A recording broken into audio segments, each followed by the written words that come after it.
Here we have that a dice is thrown twice, and we're asked which of the following is more likely. Firstly, that 6 is rolled at least once, or secondly, an odd number is rolled both times. So anytime I'm given a question like this, the way I'd always start is to draw a table. So this is basically just going to contain all our possibilities, and what we're going to have is the numbers on a dice at the top. So we've got 1 to 6 up here, and we're going to have the same thing over here on the left.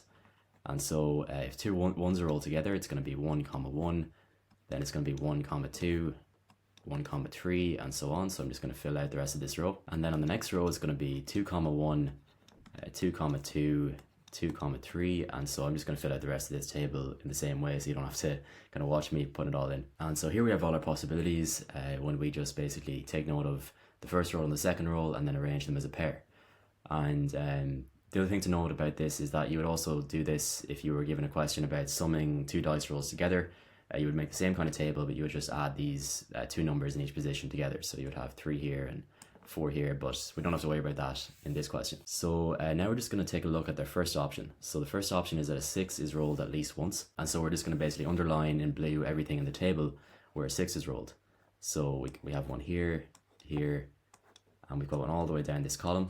And that's the nice thing about this kind of layout, is that all the 6s, when they're rolled, are going to be together in a row. And so we're just going to count these. So we've got 1, 2, 3, 4, 5, 6, 7, 8, 9, 10, 11. So there's 11 different times that a 6 is rolled if you roll 2 dice, and just take note of all the possible outcomes. There's 11 ways to do it. And so this is 11 out of 36, because if you count all the possibilities in this table, you're going to have 36. And so that's option number 1, that's the probability. And then for option number 2, I'm just going to switch to green. And so we have an odd number is rolled both times. So we're just going to take note now of each place in the table where an odd number appears twice. So we have one here, we've got one here, and you're going to notice it's basically every second position, at least in the first row. In the second one, there isn't going to be any, because if we're in the second row, a 2 has to be rolled on the first row. So on the third row, we've got every second option again, 3, 3, 3, 5.